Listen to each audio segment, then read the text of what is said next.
Hello guys and welcome back. We are here again and it is Friday and you all know what that means. I get to continue on with the drawing that I've been doing, but instead of doing it on paper, as you can see, we're doing it on my digital format, which is called Critter, guys. And again, if you want this for yourself, it is completely free and I will leave you a link down below. If there is no link there already, guys, and I haven't got around to do it, please let me know in the comment section down below and I will leave a link to where I found this app. As again, if you haven't already seen some of the capacity of what it can do, and I'm still sort of learning what it can do, in the sense of like colouring in or just sort of painting or sort of adding effects, because you can add quite a few effects to this, which I will do in later videos, probably not in the one today because I just want to try and get in the main pieces of what I'm drawing so far. As you can see here, I've already put in the animals here. I put the monkey in, I put the parrot and the Turk bird, or the baby Turk bird, and the turtle down here. He's going hello. Yeah, we're going to be doing Turk bird today, the main image, the big bird, monkey, parrot. Yeah, that's a hard one. That was a hard one to combine. But if you want me to combine any other animals, guys, and I would love for you to let me know what animals you would like to see combined, or challenge me, guys. Challenge me. Let me know in the comment section below, or you can come over to Instagram. My name is Blut084, BLUT084 Art and Games, here every day on YouTube, occasionally on Mixer, but every day and night over on Instagram. So you can leave a comment over there, or you can leave a comment down below on my on this video itself. Again, this is recorded, it isn't done live. I do occasionally do stuff live, and I might do a continue on with the Ultimate Challenge this evening to get some more Spider-Man done, as I've got a big picture of Spider-Verse which I started just before New Year and haven't really got time to getting back to it, and I really want to finish it, so I might go back and do that one this evening. If it is, it will be uploaded soon, so don't forget to hit subscribe and ding the bell. If it's not uploaded, sorry, it will be streamed live, so if you want to come over and just chat to me, don't forget to hit that bell so you know when I've gone live. But where are today, we're going to be listening to Comic Historian. No, not Comic Historian. We're going to be listening to Comics Explained again, because that's who I've been listening to most of this. It's all about the mutants from the Marvel series. And yeah, it's been a good listen so far, so hopefully you've enjoyed that lesson. And have you enjoyed me drawing up until this point? As every day on Monday, Tuesday and Wednesday I do the paper version. On a Thursday and a Friday I do the digital version.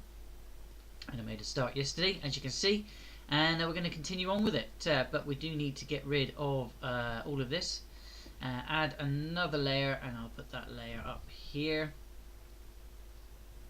Okay, I won't put that layer up here, I'll put that layer there we go. I'll put that layer on the top because it's going to be a very, very top layer. So if I was to do, say, a doodle, the doodle underneath, let's just quickly grab something back. Let's say, hang on, we'll put something here, and then if I was to do said thing like this, and then if I was to go on the underneath one, I can go whoop, and it's underneath. So you never sort of miscolor things that you're doing. It's a good trick. Trust me, drawing on paper a lot and sort of coming from paper, it's a blessing to have that. That capacity to be able to go underneath things, because you can always aftercolor things and you can put layers, tones, all sorts of different things. It's absolutely amazing thing. Again, it's completely free, guys. If you want to get this for yourself, you can do. I will leave you a link. What you got to do is all you got to do, guys, is ask for a link if there isn't one down below. But I'm going to get listening to that and crack on, and I probably won't talk too much now, guys, but I'll do my very best to explain things as I'm doing them, or if there's certain things that I haven't done before, I will tell you what I'm doing. But I'm pretty sure you've seen most of what I've done already. If you haven't, guys, go check out the playlist up in the live drawing playlist, or in the other playlists. They all have art in them because every month I do a theme, and this month's theme is animals. So don't forget to leave me your comment down below, guys, and let me know what you want to see next. Okay, so I was wanting to do like Matt Fraction's run of Iron Man that starts with Believe and goes through like the secret origin of Tony Stark and like the introduction of Arno Stark and different things like that. But the more I thought about it, the more I realized that a lot of that comes out of Avengers vs. X-Men. And then the more I thought about Avengers vs. X-Men, the more I realized that a lot of stuff comes out of Avengers vs. X-Men. Really everything that leads up to like Secret Wars really comes out of Avengers vs. X-Men. A lot of the stories with characters that are just kind of, wrapping up or, loose ends, different things like that. But even within story of Hickman's Avengers and New Avengers. For example, the animosity between Black Panther and Namor the Submariner is rooted in Avengers versus X-Men. And so because of that, I was like, well, it's 12 issues, we can just do it in 2 videos and then just call it a day. So I figured, why not do Avengers versus X-Men? It's called Avengers versus X-Men.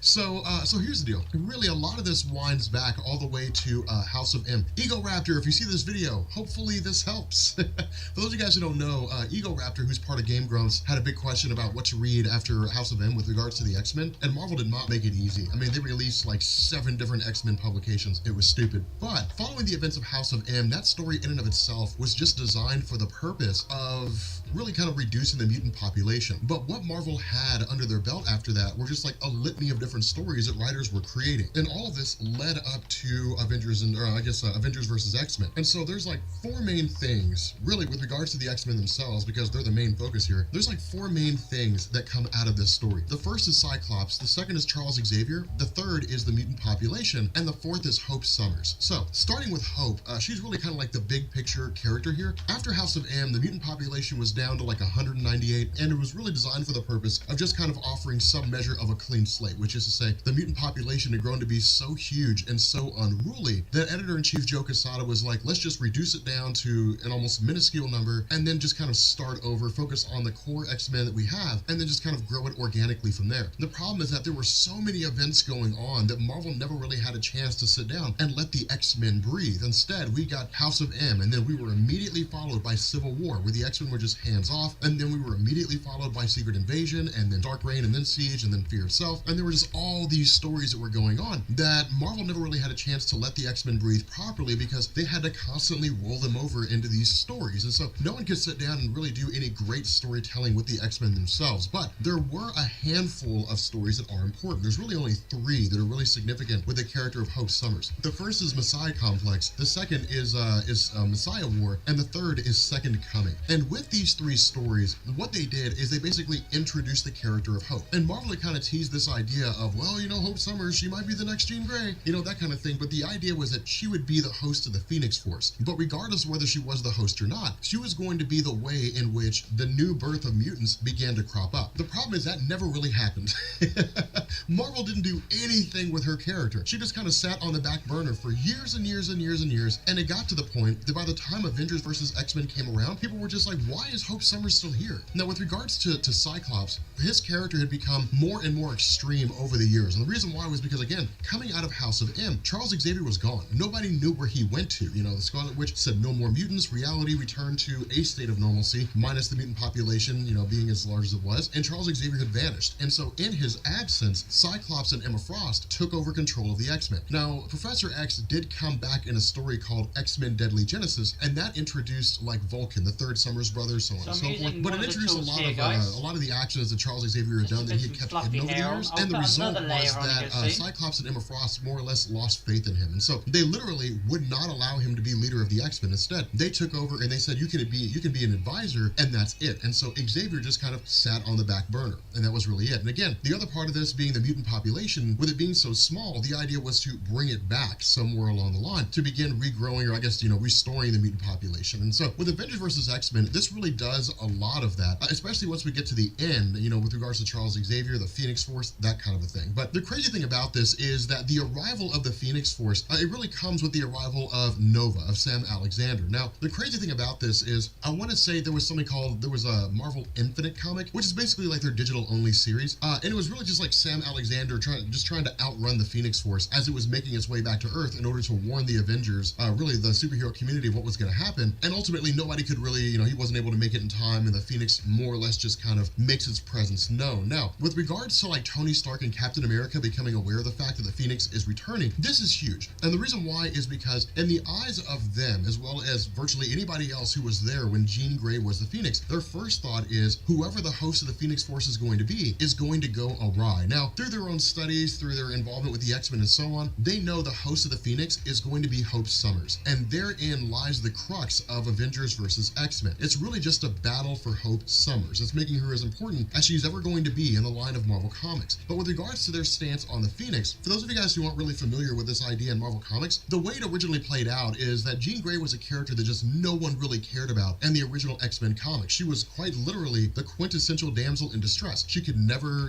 get through training sessions on her own. Cyclops always had to rescue her. The team always had to step in to save her life because she just never do anything worthwhile. When Chris Claremont took over the X-Men, he was like, that depiction of that character sucks. We're going to make her cool. And so because of that, they introduced the Phoenix Force. Jean Grey became the Phoenix, which gave her just these godlike powers. But the idea was the longer the Phoenix posed as Jean Grey, the more the Phoenix began to experience emotions, anger, rage, love, all that kind of good stuff. And so because of that, the Phoenix became corrupted by emotion, and in doing so, became the Dark Phoenix. And so because she was the Dark Phoenix, Jean, or I guess the Phoenix posing as Jean, presented a credible threat to not just Earth, but the universe as a whole. Because remember, the Phoenix Force represents the sum total of all life that has and will ever exist in the Marvel multiverse. Not just the universe, but the multiverse. There's only one Phoenix Force throughout the multiverse. The Phoenix Force will have avatars, like the Phoenix can break itself off into pieces, and then one piece can appear in the Ultimate Universe, and one piece can appear in the main Marvel Universe, and one piece can appear in another universe, and different things like that. But there's only ever one Phoenix Force. And so because of this, with Hope being so young and being so inexperienced, the initial concern of Captain America and the Avengers is that if the Phoenix takes over her, she's going to become the Dark Phoenix. It'll be the whole Jean Grey saga all over again, and it's going to lead to absolute pandemonium. Now, the other half of this equation is Cyclops himself. Now, of course, Cyclops here, when the Avengers show up and the Avengers confront him, it's really kind of a funny scenario because on the whole, it's just the X-Men against the Avengers, and really in the initial skirmish of all this, and once we actually get to about the midway point is when things start to change. But notice here, you have guys like Magneto, you have guys like Namor the Submariner. The reason why they're here is because of the fact that during the events of Dark Reign, which followed Secret Invasion, when Tony Stark was kicked out as director of S.H.I.E.L.D. and Norman Osborn was put in his place, Norman Osborn started implementing a campaign of world domination, or really kind of dominating the United States and then intending to dominate the world. But he created groups like the Dark Avengers, like the Dark X-Men, different things like that, which were basically villainous versions of popular superhero teams. But the idea was that the X-Men would not play ball with Norman Osborn. And because Norman only had control of the continental United States, they left the continental United States and went to an island they called Utopia. And so because of this, the X-Men were joined by Namor the Submariner, who is part mutant and rallied himself to his cause, alongside Magneto and a handful of others who just saw Cyclops as a legitimate leader of the X-Men, and were basically just kind of banding together because there were so few of them left. It's really just circumstance that kind of brought them all together. But the fact remains here, that's the reason why they're here. But with the X-Men showing up, Cyclops' stance is that there's only 200 of them left, and Hope Summers may be the key to returning the mutant population back to where it should be. That is to say, a whole new birth of mutants across the world. And so in Cyclops' mind, he's not the bad guy here. That's the crazy thing. He's the good guy fighting on behalf of mutants who have yet to be born, who have yet to gain their powers, to have their X genes activated or their X genes given to them and then activated. So, of course, this leads to the most logical scenario when the Avengers and the X-Men just start fighting one another. Now, in truth, there's really not a lot to be had here in terms of discussion. I mean, it's kind of cool to see, to see these guys going against one another. But the ultimate goal is to get Hope Summers out of there, to get Hope Summers to a different location so that she can be held safe away from the prying eyes of the Avengers themselves and the safety of the X-Men. But this is really Marvel just kind of showcasing the different abilities of the people who are here. I mean, the abilities of Spider-Man going against some of the X-Men, so on and so forth. But it's also the idea that certain people have to choose sides, namely Wolverine. Because remember, following the Avengers disassembled story, Wolverine was rolled over into the new Avengers team as it was formed by Captain America, Iron Man, alongside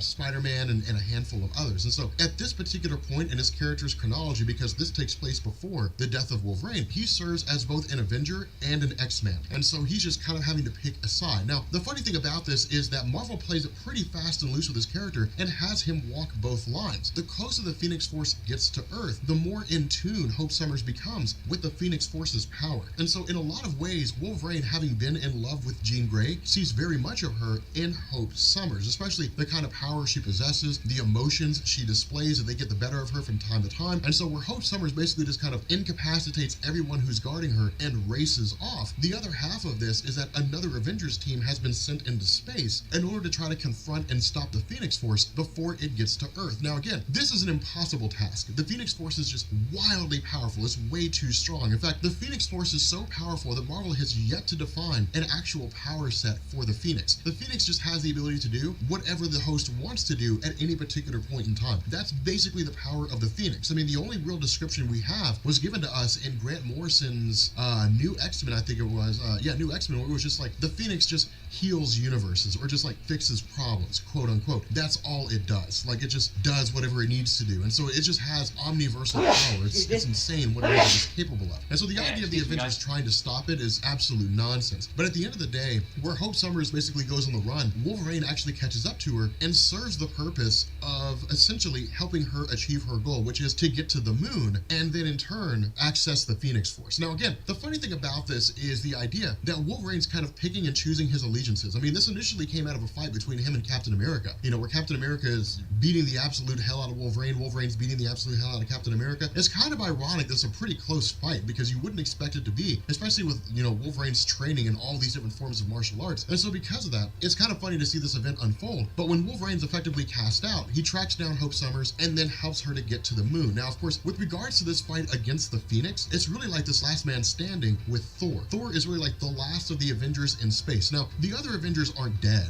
I mean, they're very much alive. It's just they can't fight anymore because they've more or less been incapacitated. But the funny thing about this is that it's Marvel showing us where the Phoenix Force stands in relation to a lot of the heroes that are out there. Because remember, for a lot of people, Avengers vs. X-Men was their first exposure to the Phoenix Force. They'd never read like Phoenix Endsong. They'd never read any of the Jean Grey saga under Chris Claremont. I mean, they never read any of that stuff. They've read about it online, but they never actually read the stories. And so because of that, seeing the Phoenix in full force is kind of interesting. But something that I want to point out here is that as far as this story goes, Matt Fraction had really kind of like nerfed the Phoenix. Like, he made it pretty weak in comparison to how it's actually supposed to be. I mean, you're talking about a multiversal force of pure omnipotence. I mean, it is virtually unstoppable. And so the kind of things that we'll see playing out here is kind of ironic because a person in full capacity of the Phoenix Force, which is to say the White Phoenix of the Crown, can warp reality on a universal and multiversal scale. They can just reform anything as they want it to be, which kind of begs the question, where does the Phoenix reside in terms of all the powerful entities that are out there? And that's a video for another time. We did that once before, but we kind of have to change things up since new characters have been introduced and different things like that. But the fact remains here that with regards to the Avengers trying to track down Hope Summers, trying to find her location, all of them basically deduce the fact that she's heading to the moon, where Wolverine's basically helping her get to an advanced idea mechanics tech station and then basically use a shuttle in order to get to the moon. Once they get there, this is kind of like this major conflict, this final battle that takes place. And the crazy thing about this is that it's like this last stand at the Alamo. It's this last attempt to try to end the Phoenix. Now, the other half of this is Tony Stark himself. Now, once we get into Iron Man Believe, Matt Fraction's run, this is the point that they're basically talking about when it comes to his actions in destroying the Phoenix. This is really kind of what the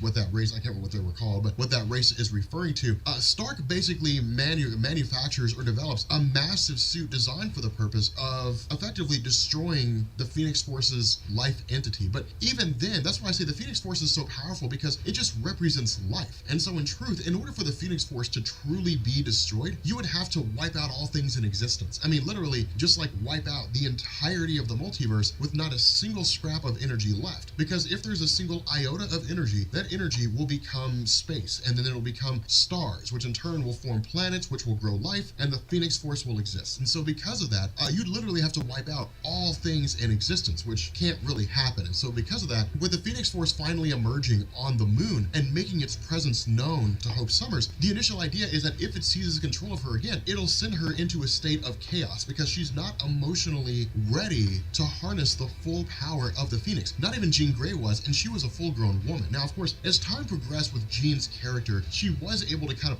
harness the Phoenix, but she was nowhere near as powerful as she was during the original Phoenix saga. It was more or less like the Phoenix power would just manifest occasionally, but it was reduced in strength by quite a bit. And so with Tony Stark basically attacking this Phoenix, ultimately what it ends up doing is instead of destroying the Phoenix Force, it splits its energy into 5 pieces, which go into Namor the Submariner, Emma Frost, Cyclops, Colossus, and Magic, Illyana Rasputin, a Colossus' little sister. Now, why these particular 5 were chosen, I have not been able to find an interview that gives any real measure of explanation. It's just they were the ones who were just there. I mean, it's just really done for the sake of storytelling. But the cool thing about this is it begs the question of how bad are their motives? Are their motives really that bad in the first place? Because what we end up doing is we actually pick up 10 days after the Phoenix Five are basically formed, and we travel to the island of Utopia. Now, what the Phoenix Five have basically done is to use their powers to transform Utopia into this Utopia place. Now, that's kind of the irony of it, is because of the fact that with the namesake of Utopia, when it was originally formed by the X-Men, it was basically a utopia of sorts that was designed to be kind of like a modern day version of Genosha. And what I mean here, I know we're covering a lot of X-Men history here, so bear with me, but Genosha was basically this place that existed for the purpose of being Magneto's own little home away from home.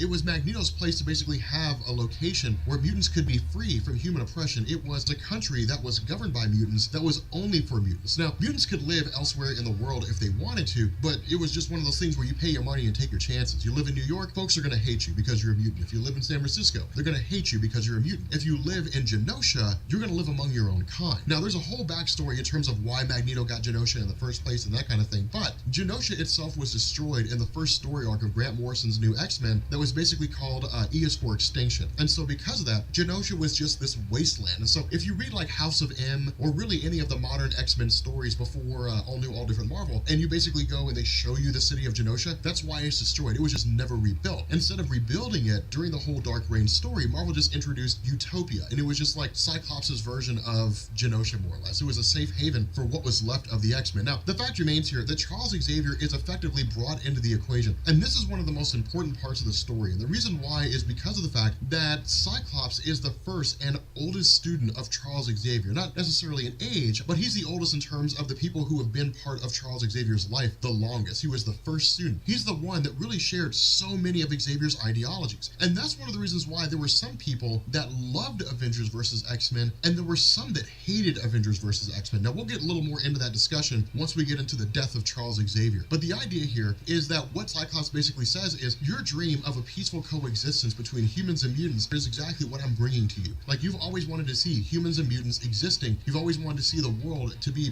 basically this giant utopia. That's exactly what we're doing here. Now, the problem with this is that Cyclops is doing this at the edge of a gun. He's doing this with a weapon. He's basically pointing a gun at the heads of everybody and saying, if you don't do what I tell you to, I'm gonna pull the trigger. And so it's not really like a utopia so much as it is just like an enlightened monarch or an enlightened dictatorship. The funny thing about this is that Hope Summers is being kept on the island itself, and Hope's I guess, really her kind of offering to be here is really more of like, hey, you can be here if you want to, but you can leave anytime you want. Now, we're gonna find out it's actually one of those fake scenarios where she's really not allowed to leave. But again, this really just kind of shows the stance of Cyclops, because what he does is he approaches her and says, hey, look, the power of the Phoenix Force is so seductive. If I were to offer it to you, what would be your answer? And of course she says yes. Now, of course, Cyclops yanks away and says, but you're not ready for it. And this is the contradictory nature of his character. With absolute power, or at least as they say, absolute power corrupts absolutely, that's exactly what's going on with Cyclops right now, as well as the other Phoenix Five. They're being overcome by the power they possess. And it makes sense because it's like a drug. I mean, imagine for example, tomorrow you woke up and realized that you could warp reality, that with enough time you could train yourself to do that. So you could go to like Best Buy and you could reach into your pocket and have as much money as you needed at that particular point in time. Or you could just not even need money. You could just say, you know what, I want a big 4K TV, and you just manifest it out of thin air. Imagine you had that kind of godlike power. Would you be willing to give it up? Would you be willing to let it go? Of course not. I mean, because you would genuinely believe, well, I can keep it contained. I can keep it controlled. I can keep it from allowing the world to run amok. But you can't see the future. You don't know what's going to happen. And it may very well lead to the destruction of yourself and everything that you hold dear. And that's really what's kind of being played here with regards to Cyclops, is he's losing himself and the power that he possesses. And that's why it's so extreme. That's why it's so intense, is because of the fact that Cyclops himself was, again, the oldest student of Charles Xavier. He followed Charles Xavier's ideology. ideologies of a peaceful coexistence between humans and mutants in the extreme. He was the one champion, the one guy that Xavier could always count on to uphold his ideologies. With Cyclops falling so far so fast, it's this idea that he's almost reaching the point that he's beyond hope. Now, he will reach that place. He will reach that level that he's basically beyond any real measure of redemption. But what we end up doing here is we pick up with the Avengers, because again, their goal is to grab Hope Summers, and their goal is to get her out of there, because the stance of Cyclops and the other Phoenix, I guess the other members of the Phoenix Five, is they're going to keep Hope Summers on Utopia. They're going to train her on how to use her powers effectively, so that when the time comes, they will imbue her with the Phoenix Force, and she will become the new Phoenix, and she'll basically be a harbinger of the rebirth of mutants across the Earth. Well, again, from the Avengers' standpoint, it's only a matter of time before she becomes corrupted by that power. And so what they do is they basically initiate a halo jump. Now, halo jumps are kind of cool. They seem kind of interesting. I've never served in the military, so I've never done one before, and I never would. But halo stands for high altitude, low open. And what that means is you usually jump from like 30,000 feet. But the idea is to jump from an extremely high altitude and then open at the very moment before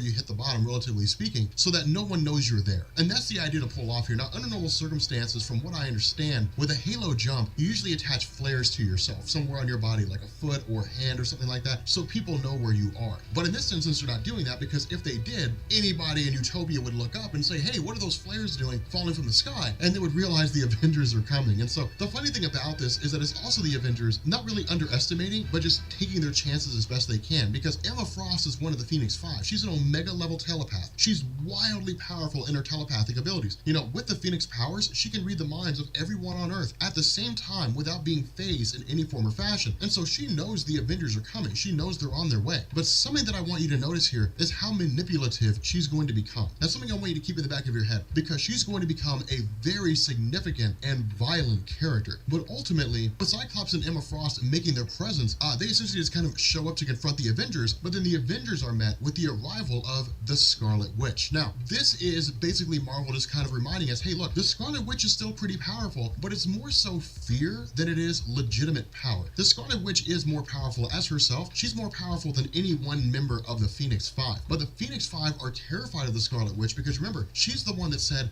no more mutants and stripped everybody of their powers. And so from their perspective, she's terrifying. You know, her power is extreme. If she could warp reality in such a degree that she could just remove mutant powers from everyone, then what could she do against the Phoenix? Now, the important thing to keep in mind here is that the Scarlet Witch has been reduced in power. She's not House of M powerful anymore. That was a moment in time. That was it. That was the absolute peak and height of her powers. At this point, she's still pretty strong in terms of what she can do, but against the entirety of the Phoenix Force combined into one, she doesn't stand a chance. Like, she's just not that powerful. You know, really no one is. And so what we end up doing here is, of course, with the Scarlet Witch effectively whisking Hope Summers away and allying herself with the Avengers, what this does is it begins drawing lines in the sand. And this is Marvel effectively prepping the second part of the story, which is when a lot of the X-Men begin to defect away from the Phoenix Five because of the aggressive and the intense actions that they begin to take towards the globe and everybody in it as a whole. But with that being said, guys, we are going to bring this video to an end. If you are new here to Comics Explained, make sure you guys hit the sub button to become part of the Rock Corps. If you guys enjoyed this video, make sure you drop a like, and I will catch you all later.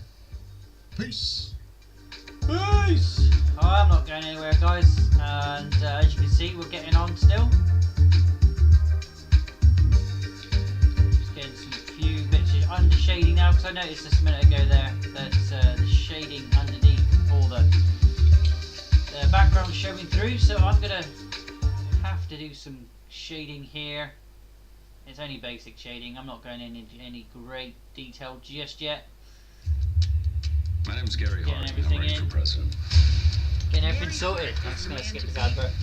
Okay, so And with we'll Avengers carry on. vs. X-Men Part 2, I haven't uploaded the first video yet. I'm kind of recording these back to back, but it's kind of crazy because I'll record the first video, the first segment, and then I'll just be like, I think people are going to have questions about this, or they're going to have questions about that, or something along those lines. I try to predict what you guys are going to ask as best I can, and then try to answer them as we get to the video, but sometimes I just can't. Sometimes you guys just throw like these crazy questions, you know, like it's kind of funny. Like I'll be on Twitter sometimes, and I'll just like tweet out to Emergency Awesome and just be like, hey man, like you had a really good video, and then somebody will just be like, who do you think would win in a fight? And it's just kind of it's just kind of funny to me. But in any event, the whole idea of Avengers versus X-Men, one of the major things this was designed to do was to really kind of throw into sharp relief how much more powerful the Avengers were than the X-Men, because with the idea of the Phoenix Five, the Phoenix Force really just kind of like amplifies their powers in the extreme. And so it's really kind of a crazy scenario, because on the whole, the Avengers have always been weaker than the X-Men, but it was always designed to be that way. The Avengers were always designed to have powers that were really more human than anything else. I mean, you did have Avengers with exotic abilities, but for the most part, like Thor or like the Incredible Hulk were really like the most powerful Avengers. Whereas with the X-Men, you had characters like Vulcan who could manipulate any form of energy. You had characters like, Charles Xavier, who was this wildly powerful telepath. You had people like, Scarlet Witch, for example, who was an X-Men at one point, who had the ability to warp reality. I mean, you have Franklin Richards, who's a mutant that can warp reality. I mean, you have all different kinds of characters with these extreme levels of powers. And so because of that, the X-Men and the mutant population were always designed to be stronger. Now, I wouldn't go as far as to say this was Marvel just kind of being like, the Avengers suck. I don't really think that was the case. I think it was really just kind of designed to show us how powerful a group of X-Men can be with the entirety of the Phoenix Force at their disposal. And so really, it's in a lot of ways, it's just kind of like these hit and run tactics. The Avengers really have no choice here. Now, the other half of this is the idea that the Avengers are trying to think about it from a technological standpoint. But the Phoenix Force is life energy. There's really no technology behind it. The Phoenix Force is not like a series of nanites that are just like running around and immerse themselves in flame and take on the form of a phoenix. It's not that way. It's the representation of life energy. They're basically dealing with energy forces. But the Avengers don't really have very many people on their side who can deal with that. The most powerful two beings they have at the moment right now on the Avengers roster is Scarlet Witch and Doctor Strange. And their power only goes so far. Remember, Doctor Strange's power was nerfed already. I mean, you had that whole story where you had classic Doctor Strange who could do virtually anything, but he lost his gift from the Vishanti, who gave him the various magics that he could use. He lost his connection with them when he refused to fight alongside them in a war in the dimensional plane. And so once he regained his powers, he only regained a fraction of the power he used to have. And so he's not nearly as powerful as he used to be. Otherwise, he could just end this right now. He could just eliminate the Phoenix Force and it would just be done, and that would be it. And so because of that, there's a lot of folks here, on the Avengers side who are dealing with it as best they can, but they're just woefully outmatched. They're just not quite capable. And that's why we end up seeing things like Doctor Strange, grabbing these little items like the enchantments of Icon. That's why we have people like Black Panther saying, we have to consult Bass, the Panther God. They're reaching for whatever they can. They're just grasping at straws to try to find a way to defeat the Phoenix Five. And it really shows the desperation of the Avengers where they are right now, because they really don't have a choice.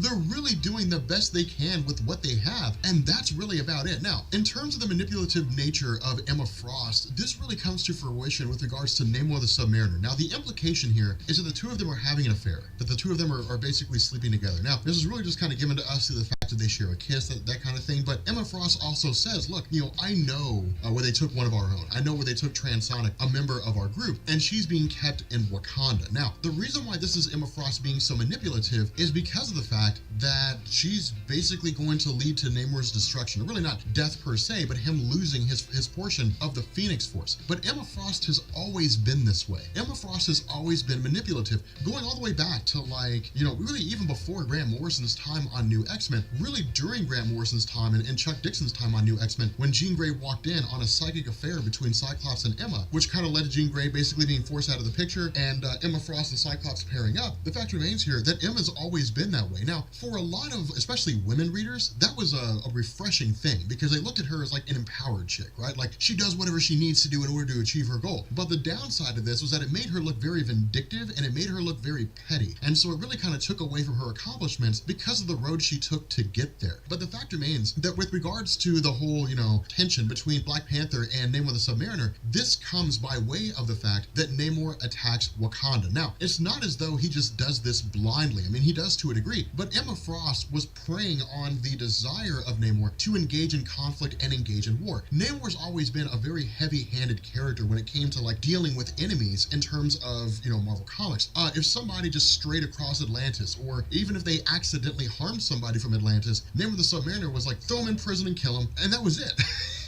That's just the way it was. I mean, there were no ifs, ands, or buts. You harmed somebody from Atlantis, and you were done with all your living, according to Namor the Submariner. This is an extension of that belief system with an almost infinite amount of power. And so with the kind of ability that he possesses, he looks at Cyclops as a failure in a lot of ways, because what Namor says is, this is war. If you're not with us, you're against us. And if you're against us, you're in the way. You chose your side, and you knew what was coming. Sorry about your luck. That's really just kind of the stance that he takes. And so attacking Wakanda is the most natural progression of his character. Now, the other half of this brings into the idea Kunlun. Now, really, Matt Fraction is just kind of like bringing some of the stuff that he did with regards to Iron Fist into the equation, which is one of the reasons why we covered the run of Iron Fist. But there was a point in the history of Kunlun when one of the Iron Fists, long before Danny Rand, had basically faced against and staved off somebody who basically became a host for the Phoenix Force. Now, there isn't a whole lot of expansion given there. It's basically just saying this is one of the things that one of the many Iron Fists throughout the history of the Iron Fist mantle have done. Just one of the multitude of things that they've achieved. But what it does is it brings Kunlun in because it means they have experience with the Phoenix. None of them have become a Phoenix entity, but they have experience with it on how to train their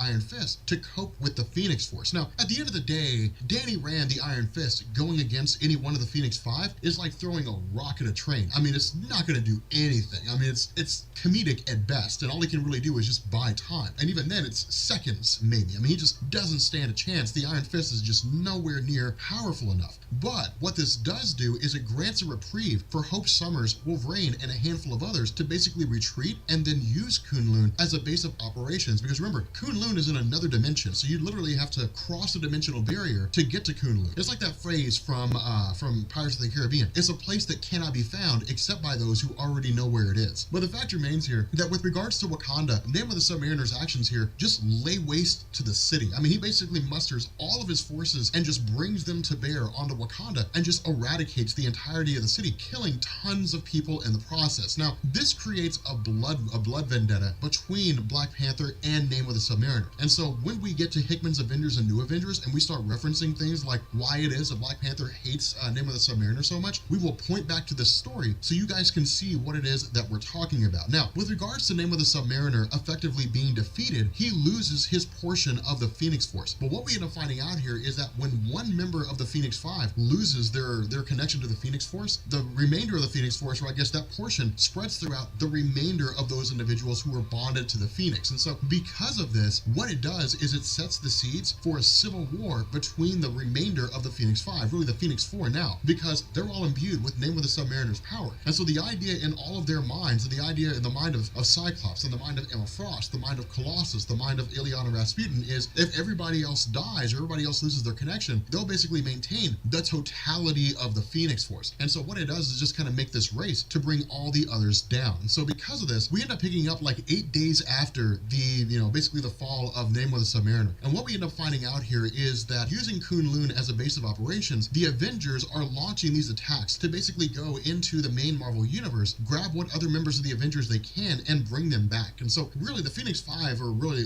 I guess the Phoenix Four at this point, have just kind of taken over the Earth. I mean, there's really no way for the Avengers to stand on their own. Now, in the background of all this, Hope Summers is basically being trained in a lot of the various forms of mysticism and martial arts available to Kunlun. Now, the funny thing about this is that like Kung Fu is not going to do her any good, but the idea of her being trained in Kung Fu isn't about like kicks and punches and self-defense. It's about her honing her soul, coming to grips with who she is, what she's about, and getting a better understanding of herself. And so because of that, it makes her more in tune with her own powers, gives her kind of like a spiritual peace, which in turn will give her better access and a better understanding of her own powers and make her more formidable. Because in the end, it all really comes down to her. I mean, right now, the Avengers are in shambles. I mean, whether it's Captain Britain, which he never really mattered, like Scarlet Witch, Ant-Man, Red Hulk, She-Hulk, Wolverine, I mean, they're all basically just being completely crushed. With regards to, Tony Stark, everybody's doing all the research they can, but in the end, it doesn't matter. It doesn't make a difference. They're all basically being taken down. And so what we end up doing is joining the Avengers, as they basically make this, another campaign into the main Marvel universe, but we end up finding that Ileana Rasputin uses her powers to basically command the forces of Limbo and essentially brings in Hell on Earth. Now, in the realm of Marvel Comics, Limbo is one of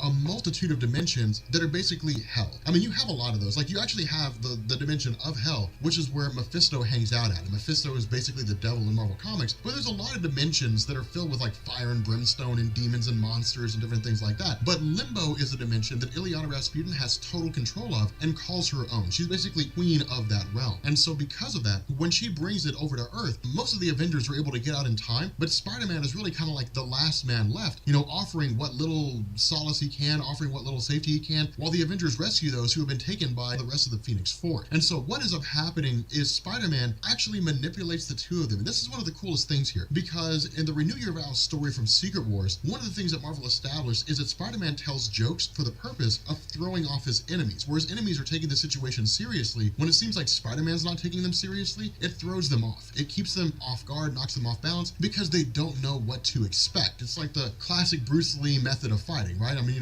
don't clench your fist until the moment of impact, dance around, always be on the move. Spider-Man is much the same way in terms of how he conducts himself. But the way he does this is he preys on his knowledge of the defeat of Namor the Submariner and begins talking to Illyana Rasputin and Colossus, basically saying, you guys are brother and sister. Do you guys really want to fight each other? I mean, why would you want to fight each other? Because if one of you falls, the other will get, that person's power. And so what he does is he basically plants this little thought in their brains that if Colossus takes out Magic, or if Magic takes out Colossus, they'll gain the other's power. And so at this point, it's really just kind of feeding on their bloodlust, feeding on their corruption, and just kind of going from there, just letting nature take its course. And so things unfold exactly as we would expect it to when Illyana Rasputin and Colossus end up fighting one another, and it ultimately results in both of them being defeated and the remainder of their power spreading to Emma Frost and Cyclops. And so because of this, Cyclops effectively locates Kunlun, breaks into it with the intention of grabbing Hope Summers and bringing her back. And so because of the stance that people like Emma Frost are taking, where she's basically forcing mutants that are in Utopia into subservience, because Cyclops is becoming so extreme and willing to kill anyone who gets in his way, ultimately Magneto begins to see himself in the two of them. And that's what's so ironic here about this. One of the reasons why Magneto's character was so cool during Avengers vs. X-Men is because how we see Cyclops and Emma Frost depicted here, this is 1990s Magneto. Hell, this is 1980s, 1970s Magneto. The guy who will do whatever it takes in order to keep mutants safe, even if it means crushing and conquering the world. And so because of this, Magneto does the only thing he can do. He basically walks out into the open and contacts Charles Xavier and says,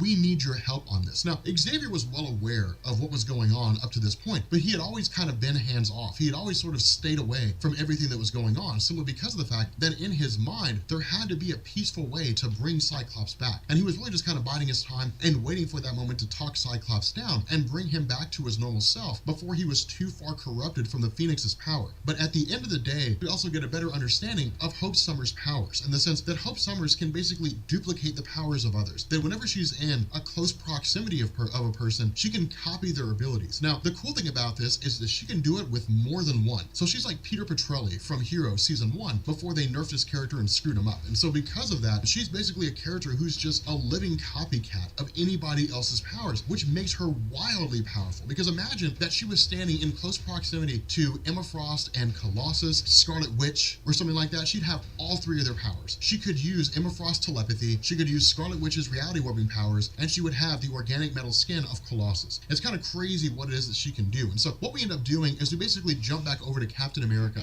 And this is really the Avengers in their most desperate hour, because what we do is we join Captain America out in the middle of nowhere. And Captain America is just beseeching some unknown person, simply saying, look, we've exhausted every option. We need every ounce of help that we can get. I would not come here unless it was absolutely necessary, but I absolutely need your help. Will you help me? You have to have been seeing what was going on with the Avengers and the X-Men. Will you help me with this conflict? And we ultimately end up finding out the person that Captain America is talking to is the Incredible Hulk. Now, this is so cool. And the reason why is because of the fact that after Greg Pak's run, we ended up getting the Incredible Hulk by Jason Aaron. But basically, he just went into like a period of self-imposed exile. He just disappeared off the face of the planet for however long. He just stayed hidden from everybody. And so with the Incredible Hulk being brought in here, this brings in a massive powerhouse. At the same time, we also end up joining or traveling to Wisconsin and joining Rogue. And Rogue basically joins the Avengers. And what we end up finding out here is that Charles Xavier has effectively been going alongside the Avengers and mustering all these forces that are Avengers and X-Men related. And so what this is designed to do is to show us that people have basically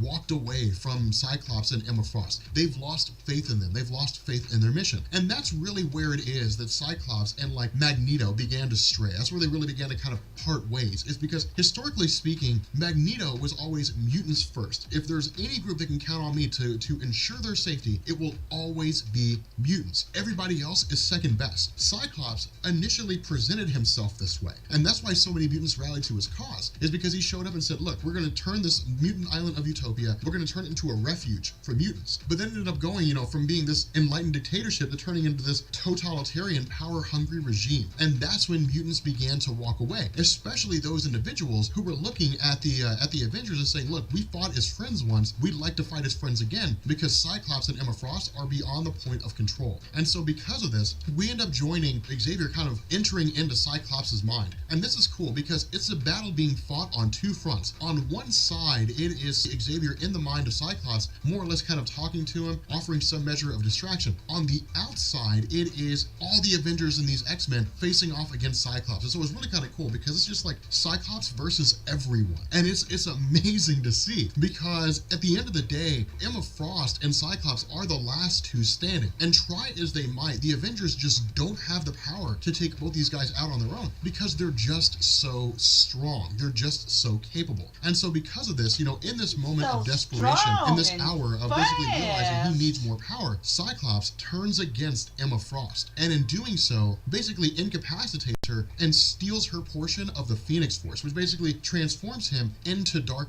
Phoenix. Now, again, this is the crazy thing here, is because this shows us how far Cyclops has fallen. And this was designed for the purpose of ushering in Cyclops into a new era, of taking Cyclops in a new direction to where he would be more extreme. He would become like the classic Magneto, but in a more extreme capacity. So for those of you guys who are reading the stories or are online reading different articles about how Cyclops has basically quote unquote gone evil, this is the story that set the stage for that. But the first act he does with the totality of the Phoenix Force's powers is kill Charles Xavier. And this was really like him crossing a line that he can't come back from. Now, the other half of this is that in some ways it is Marvel giving Cyclops an out. It's basically Marvel saying, this is what happens when a person becomes fully imbued with the power of the Phoenix Force. They don't know how to control it. They fall down the path of darkness because it's so much power that they almost go completely insane. And in some cases, when they become the Dark Phoenix, they do lose their minds in their entirety. And so this is really just like a last-ditch effort by everyone to try to stave off and try to end the power of Cyclops once and for all. And so what ends up happening here is Hope Summers and Scarlet Witch effectively team up to bring Cyclops down. Now, the cool thing about this is that it's also this idea that Cyclops recognizes how far it is that he's falling. And it's really him just kind of recollecting on his own memories, going back and looking at the times that he and Wolverine fought together, looking at the times that he was a student of Xavier, the death of Jean Grey. These are moments that he looks back on and he begins to realize that he's effectively losing himself. But the problem is that what's happening to Cyclops now is exactly what happened to Jean Grey. Corrupted by power,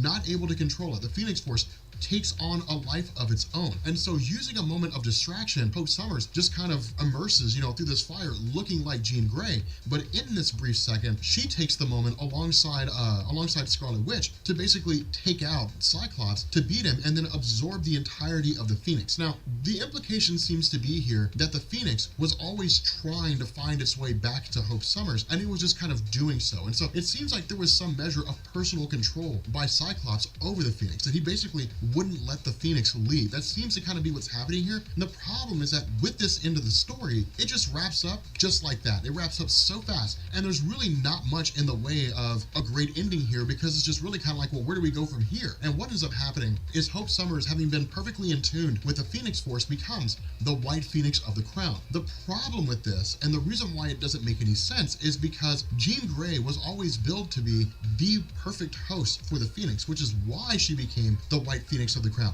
She and the Phoenix Force were effectively one and the same. She was born to be a host for the Phoenix. When she basically died, quote unquote, and joined the Phoenix Force and became the White Phoenix of the Crown, she was going to be the one singular being that basically fixes what's broken in the universe, whatever that happens to mean, whatever Marvel wants it to mean at any particular point in time. With Hope Summers becoming the White Phoenix of the Crown and Jean Grey nowhere in sight, the question has to be asked, what happened to Jean? But before we even get an answer to that question, before we ever find out what happens, Scarlet Witch more or less just kind of approaches Hope Summers and says, no, you were never really meant to have the Phoenix Force. And she simply says, no more Phoenix, and the Phoenix Force is destroyed. And that's it. And so it's a very anticlimactic and lackluster ending to what was otherwise an insanely great story. But what comes out of the death of the Phoenix Force, more or less, is basically this emergence of mutants all over the world. Mutant powers begin cropping up and popping back up all over again. And so once the story really begins to wind down, once it all basically begins to come to a close, Cyclops is effectively taken prisoner by the Avengers because of the fact that he had killed Charles Xavier. You know, he's taken prisoner, he's basically held in stasis, but it sets the stage for him to effectively break out and then eventually go on to, you know, lead his own group of X-Men, or, you know, more of like a rogue group and so on. And then of course Hope Summers just kind of takes off into the sky to find her own place. But again, it's not the best ending. I was really disappointed in the ending to the story because it kind of felt like Marvel wrote themselves into a hole and didn't know how to get out. But in any event, if you guys are new here to Comics Explained, make sure you guys hit the sub button to become part of the Rob Corps. If you guys enjoyed this video, make sure you drop a like, and I will catch you guys later. Peace.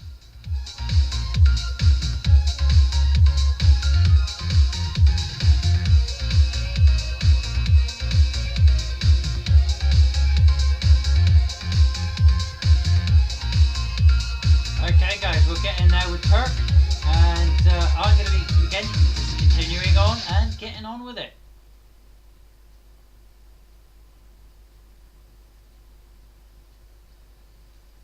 What's that, Dibs? My moving house strategy mood board. Looks great. But you know, Zoop. What's going on, Yeah. guys? This is Rob, and if you're enjoying the content that I'm uploading onto my channel, then feel free to subscribe, and you can also offer suggestions on topics and characters and storylines and whatnot that we can have discussions on later on in this channel. Okay, so as promised, we are going to cover the Death of X event, the death of Cyclops. Now, to provide a little bit of context here, to really do a little bit of explanation, we need to talk about the Terrigen Mist in terms of what was going on and what led up to this current moment. Because one of the big issues that I had with this story was that writers Jeff Lemire and Charles Soule didn't really provide any explanation to this. It was just the Terrigen Mists are on Earth. Now, this is largely due to the very nature of All New, All Different Marvel in the sense that it really just kind of picks up from before Secret Wars, and it basically nullifies the purpose of Secret Wars. But the idea here was that it really just kind of continued the ongoing themes, and so it requires us to really know what was going on. So historically speaking, in the realm of Marvel Comics, the Terrigen Mists are literally just gases. That's really all they are. But they exist for the purpose of allowing Inhumans to be exposed to the mists and then taking on their true form. The problem with this is that when a Inhuman undergoes Terrigenesis, it's a permanent genetic modification, meaning they can never go back to the way they were before. They're stuck that way until the day they die, and for the rest of their life. Now, the Terrigen process, or Terrigenesis, had been tightly controlled by the Inhuman royal family, which is to say Black Bolt and Medusa. Only those who were part of the Inhuman Royal City, or who were in the Inhuman Royal City, were allowed to undergo Terrigenesis, and then they were very closely monitored, after which whatever form they took on would establish what role they played within the Inhuman royal family itself, or the Inhuman community of Attilan. The problem with all of this stuff was that during Jonathan Hickman's story Infinity, which was part of his run on Avengers and New Avengers, we had the villain Thanos show up on Earth looking for his son Thane. This led him to a conflict with the Inhumans, and in the battle, Black Bolt of the Inhumans had basically detonated the Terrigen bomb, and what that did is it allowed the mist to spread all throughout the planet Earth. Now, this led into Charles Soule's story of Inhumanity, or I guess it was Inhuman, and it also led into Inhumanity. Those are two separate things, but Charles Soule's run basically told us that where we originally thought it was just Black Bolt and the Inhumans in Attilan, there had actually been Inhuman communities all over the world that no one ever knew about, and had been operating in secrecy for thousands of years. And so this really just allowed Charles Soule to bolster the ranks of the Inhumans, but it allowed him to introduce what are called new Inhumans, which were the newer Inhumans that you heard about, that you had seen in Marvel Comics recently, with like Naja, I think is how you pronounce it, and so on and so forth. And so what Death of X does is it basically continues this trend of the Terrigen Mist moving across the planet Earth. Now, after the Terrigen bomb had been detonated, and after Black Bolt had basically been removed from his position as king, and Medusa taking his place as queen, after it got to the point where all these Inhumans were being woken up, we saw different stories with characters like Lash and so on and so forth, but we had Crystal of the Inhumans, who was basically leading this sort of field team that was designed for the purpose of going around and finding Inhumans who had just newly developed with their powers, and then basically bringing them into the fold of the official Inhuman group, the official Inhuman family, as it was led by Medusa. Now, with regards to the main Death of X story, again, because of the fact that this just kind of continues from before Secret Wars, there are a couple gaps that are left here. There are some questions that are available here that Marvel just doesn't answer. But with regards to this, the answers that they do give us are really just kind of like basic nonsensical answers, to be honest. Like, there's really no substance to them. So initially picking up with Cyclops and Emma Frost, this also comes out of the X-Men run where Cyclops had basically just like become the new Magneto. That's the easiest way to describe him. He'd become more fanatical, he'd become more dangerous. That was the purpose behind Brian Michael Bendis introducing all new X-Men, is it was Beast going to the past and grabbing the old X-Men, bringing them to the present day and showing Cyclops who he used to be versus who he is now. The problem with this is that it didn't change Cyclops' mind. He still believed himself to be this kind of messiah of mutant kind, and he was going to lead them to what he considered to be greatness, which was basically a parallel to Magneto's idea that mutants are going to take over the world. And so with this story, we initially open up with the mutants themselves and Cyclops' X-Men answering a distress call from Muir Island. Now, what Jeff Lemire and what Charles Soule do is they actually take the concept of the Inhumans communicating with one another and talking, and they run it parallel with the X-Men themselves. So while Cyclops and his team are investigating this emergency, we also have Crystal leading her field team of Inhumans who are heading towards Japan, basically, where we're going to basically learn that the Terrigen Mists are making their way there. And so it's really just kind of like all roads lead to Rome. At least that really seems to be what's happening here. And so with Cyclops and his team arriving at Muir Island, they find this massive research facility. Now, this is something that had been that way for a long time. Muir Island had been a huge research facility, and the most notable person to run alongside this was Maura McTaggart. But there had also been people who had taken their leave here and there and had worked and so on. But when they get there, they basically find that all the mutant researchers are dead. All those individuals who are mutants are bleeding. They're suffering from some extremely advanced version of smallpox, and it all just really seems to be killing them. And so, picking up with the Inhumans again, picking up with Crystal's team, we again find them basically traveling to where all these Inhumans are going into their cocoon phase when they first are exposed to the Terrigen Mist, and they're all beginning to emerge. But in the middle of this, Hydra has basically shown up for the purpose of capturing these cocoons. Now, we're not really given a reason why Hydra is here, but Hydra being what it is, Jeff Lemire and Charles Soule basically say, you guys know why they're here. Of course, their goal is to basically capture these Inhuman cocoons and then indoctrinate the Inhumans into the Hydra belief system and allow Hydra to use them for their own purposes. And so while you have, Crystal and her team fending off against Hydra, switching back to Cyclops and everybody, we also have all these different multiple versions of Jamie Madrox that are all dead. Now, Jamie Madrox has long since been retired here, and this is something... Okay, guys, right. I've been doing this for like 50 odd minutes, so what I'm going to do is I'm going to take myself a little break. So if you have enjoyed it today, don't forget to leave a like, and don't forget, if you want to see some more, to hit that subscribe button, guys, and come on back when I've gone live. I'll go live again this afternoon probably. If you're watching this here now as it's uploaded, you probably already know that I've gone live. Otherwise, thank you very much for watching, guys. My name has been Blut084, BLUT084, Art and Games. I'm here every single day on YouTube, occasionally on Mixer, but every day and night over on Instagram. So don't forget to hit that subscribe button. Come over to Mixer if you want to join in with a few games, or keep tuned because there's going to be some more virtual reality or VR worlds and other games coming to my channel this weekend. So don't forget to hit subscribe and ding the bell so you know when I've gone live or I've uploaded a video. Thanks for watching, guys, and I will see you next time. Bye for now. Click those links that are appearing and hit my face to subscribe. Bye for now.